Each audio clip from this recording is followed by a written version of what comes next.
ఓం పార్వతీ పరమేశ్వర ఆది దంపతులకు ప్రణామములు. హే జ్యోతిస్వరూప నారాయణ, జ్యోతిస్వరూప నారాయణ, లక్ష్మీ వల్లభ దీన శరణ్య, లక్ష్మీ వల్లభ దీన శరణ్య, కరుణాభరణ కమలలోచన, కనులకు విందును చేయగరావే, ఆశ్రిత భవబంధ నిర్మూలన, ఆశ్రిత భవబంధ నిర్మూలన, లక్ష్మీ వల్లభ దీన శరణ్య, కరుణాభరణ కమలలోచన. లక్ష్మీ వల్లభ లక్ష్మీనారాయణ. గ్రామస్తులంతా గురువుగారు ఎప్పుడైతే ఈ ధనుస్సును శ్రీకృష్ణ పరమాత్మని విడిచిపడేసడం, ఆ తర్వాత ఏం జరిగింది అని అడిగాడు. ఏం జరుగుతుంది? ఉన్నది పరమాత్మ, పక్కన ఉన్నది బలరాముడు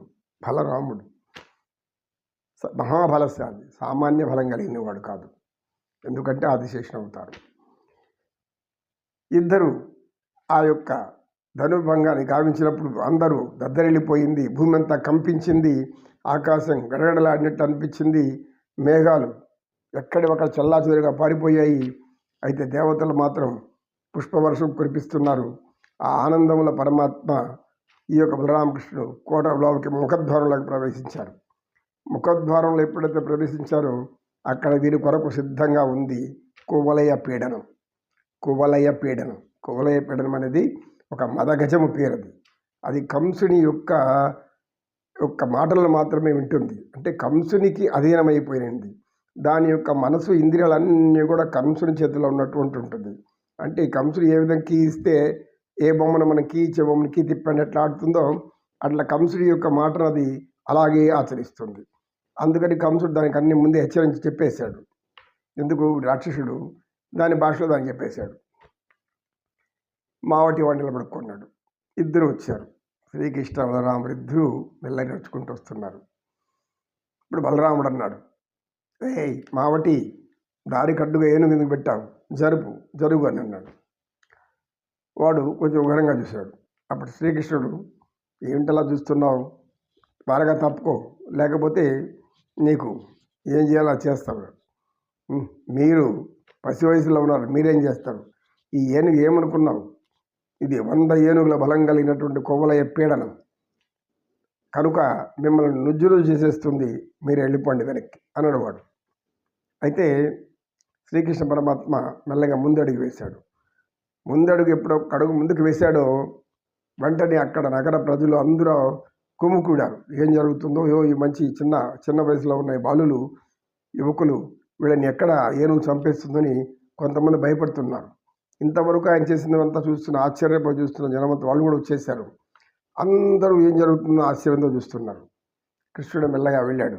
ఆ ఏనుగు ఎప్పుడైతే పరమాత్ముడి దగ్గరికి వచ్చాడో వెంటనే ఆయన నడుముని తొండంతో చుట్టుకొని పైకి అట్లా విసిరేయాలని చూసింది.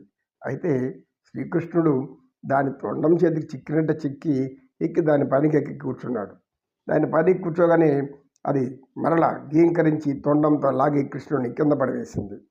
ఎప్పుడైతే శ్రీకృష్ణ పరమాత్మ కింద పడిపోయాడో తర్వాత బలరాముడు దాన్ని ఈ యొక్క కాళ్లను విరిచేయడానికి బలంగా గుద్దుతూ ఉన్నాడు. అనేక విధాలుగా దాన్ని గుద్దుతూ ఉన్నాడు. అది అక్కడక్కడ నొప్పులు భరిస్తూ, ముఖ్యంగా శ్రీకృష్ణుడిని చంపాలనే ఉద్దేశం దానికి మనసులో ఉంది కాబట్టి పరమాత్ముడు ఎక్కడా ఎదుగుతూ ఉంది. శ్రీకృష్ణ పరమాత్మ ఏం చేశాడంటే ఆ ఏనుగు కాళ్ళ దాని మధ్యలో నిలబడుకొని దాని యొక్క కడుపు మీద వేసి గుద్దుతున్నాడు. అది వెంటనే మళ్ళా పరమాత్మని పట్టుకొని లాగి కింద పడేసింది. కింద పడేదని పరమాత్మ కింద పడిపోయాడు. మళ్ళా శ్రీకృష్ణుడు కింద పడిపోయి అలాగ ఉండిపోయాడు. అప్పటిది ఏమనుకుంది, ఆహా మన దెబ్బ పడిపోయాడు, ఇక అయిపోయాడు అనుకొని ఆయన ఛాతీ మీద కాలు పెట్టి తొక్కి చంపే వాళ్ళ దగ్గరికి పోయింది. ఎప్పుడైతే ఛాతీ మీద కాలు పెడుతూ ఉందో వెంటనే ఆ కాలుని అట్లా వడదీపి అట్లా అన్నాడు. అది ఎగిరి అంత దూరంలో పడిపోయింది. అది పడిపోతానే వెంటనే మళ్ళీ తేరుకుంది, మళ్ళీ లేచింది, మళ్ళీ వస్తుంది కృష్ణుడి వైపుకి. ఇలా కృష్ణుడిని అనేక విధాలుగా చంపాలని ప్రయత్నిస్తుంది. కృష్ణుడు అంతా కాసేపు ఆడుకుంటున్నాడు. ఎందుకంటే వెంటనే చంపేస్తే జనాలకి ఆసక్తి ఉండదు కదా, చూసేవారికి కూడా ఏంది వినట్టు చనిపోయింది. ఇది మనం అనేక చిత్రాలు చూస్తుంటాం. ప్రతి నాయకుడు యుద్ధం చేస్తూ ఉంటారు. చేస్తూ ఉంటే ఏంది నాయకుడు ఇంకా దాన్ని చంపలే, వాడిని ప్రతి నాయకుడిని చంపలేదు, నిన్న చంపేది ఒక పని అయిపోతుంది కదా అనుకుంటాం అందరూ. అంటే ఆ వయసులో అలా అనిపిస్తుంది మామూలుగా.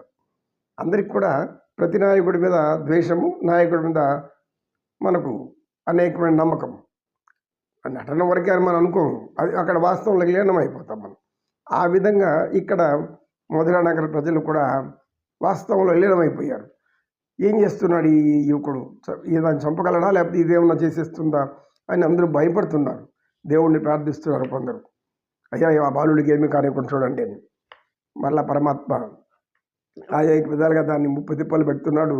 అది పరమాత్మను లాగడము, తొయ్యడం జరుగుతుంది.